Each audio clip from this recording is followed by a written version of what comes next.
Hey everybody, it is your Sam and I'm here with another video.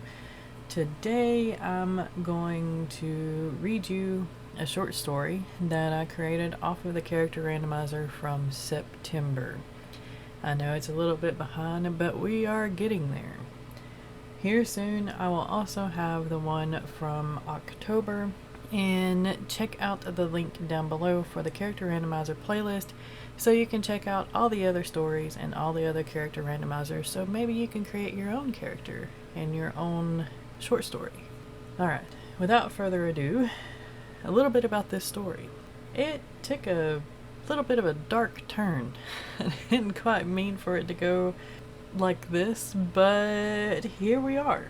If the mention of blood or murder or pedophilia harms you in any way, just don't listen to this story because there are mentions of it. Other than that, I hope y'all can enjoy this. Qkimzie, Magme. Sticky.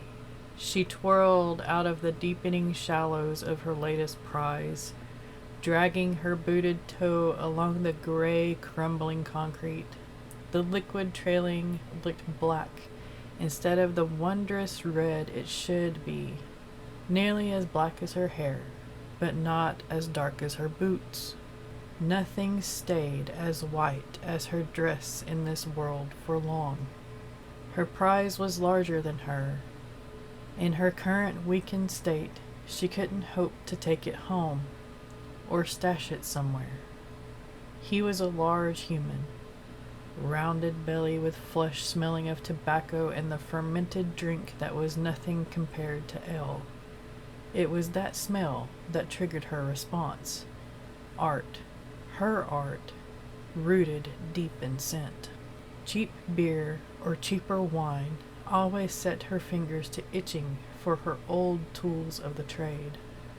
The salt in the air and the constant lapping waters grated against her sanity too.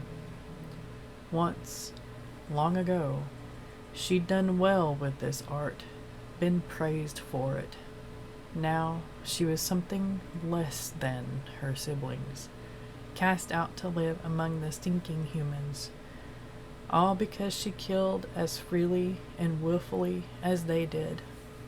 Another step into the coppery-smelling liquid and she twirled, humming to a song she once heard her siblings sing centuries ago, when all were equal, when all were loved.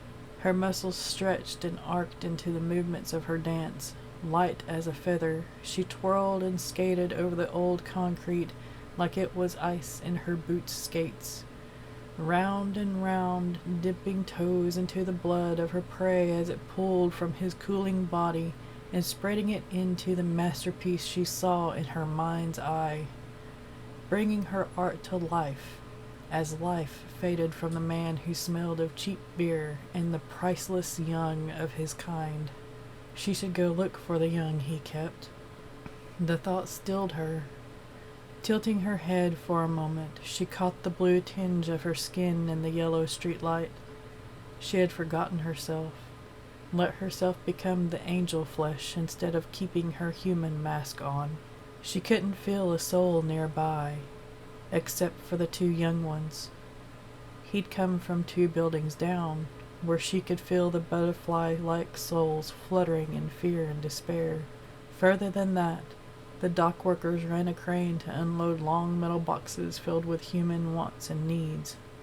Beyond that was the bar of cheap drinks and few patrons, but held a kind heart in the shape of the portly female owner. The man had worked the docks, lived there, acted like he owned them. Shame there would be one less hand. They should praise her for getting rid of the shame, the sin this man writhed in. But they wouldn't. She'd spilled blood again. She mimicked the shrill voice of her sister. "Qkimzie, my little Qkimzie Magme, how could you destroy something so fleeting and powerless?"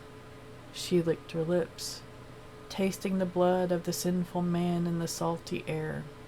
She smiled, cartwheeling into the pool of blood before leaping over to finish her masterpiece with handfuls of the red paint. I destroy the sin. Pity, the flesh dies with it. Cleansing herself, the blood spraying from her shoes, hands, and dress in a wide spray, she floated in the air, looking down on her work. If only the body were beautiful, with blue-tinged skin and dark hair, the work would look more like the eternal beauty of her brother. If only she had seen her dark princely brother in the past millennia, she might have been able to mold the stinking flesh into something resembling him. She thought of it, then shook her head. Best leave the body as is. Not another mess of a missing person for the humans in uniforms and suits to worry about tonight. After all, not a soul on this earth was as beautiful as her kin. Fleeting. Powerless, she said, her voice soft as she floated toward the little house on the edge of the dockyard. The young, these two, are so. I shall save them, sister. Be proud of that, won't you?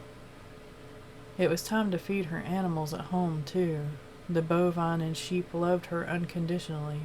Some she gave names, much like her siblings' names. Not that they would ever know.